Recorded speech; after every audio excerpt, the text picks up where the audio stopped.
out the liars. Thank you so much.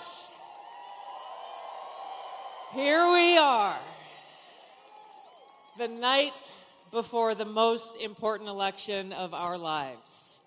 There's no place else I'd rather be than here with you, standing proud to support the President of the United States, who is fighting for the people, who is fighting for peace, and who has in his heart putting America first.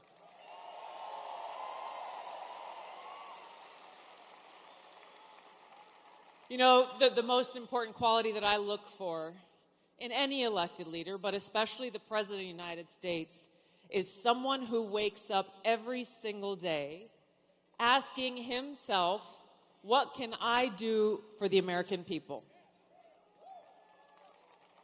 I just spent the first half of the day before I came here in Western North Carolina, and we went through different areas in Asheville and the surrounding communities where people are still suffering and struggling in the wake of Hurricane Helene.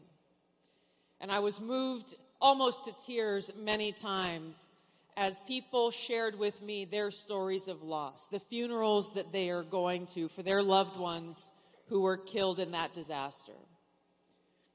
There was a firefighter that gave me this bracelet with tears in his eyes in memory of his battalion chief, Tony Garrison, whose end of watch was on September 27, 2024, because he went out to save someone's life and brought them back.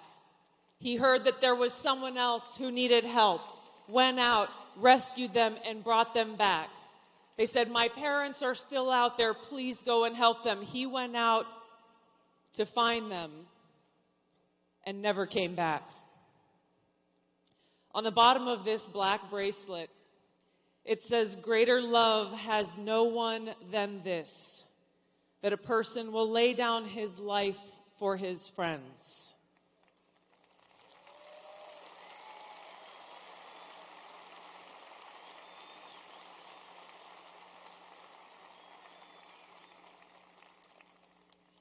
We have a president in Donald Trump who's willing to lay down his life for us.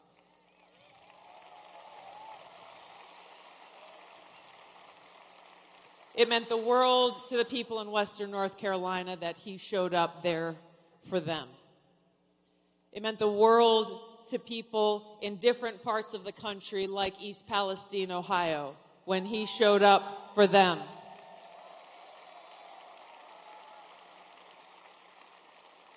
That's the difference between President Trump and Kamala Harris. Anyone who has spent a moment with President Trump understands how much he cares about the people, how much he cares about us. I can tell you as a soldier, someone who's been deployed multiple times to different war zones, someone who proudly wears the uniform, he cares about our men and women in uniform.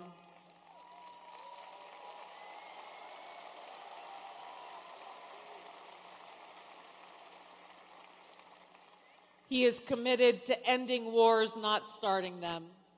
He is committed to truly bringing about peace and having the courage and the strength to stand up against the warmongers in Washington. Our choice in this election and the victory we need to deliver for President Trump tomorrow is the choice between Kamala Harris and 4 more years of tyranny, poverty, and war, and more war. Or in President Trump, someone who will stand up and defend our freedom and put us back on that path towards peace and prosperity. Let's deliver that victory for Donald Trump tomorrow. Send him back to the White House where we can all join him to make America great again. Thank you all so much for your love of our country. Thank you for defending freedom. Let's make it happen.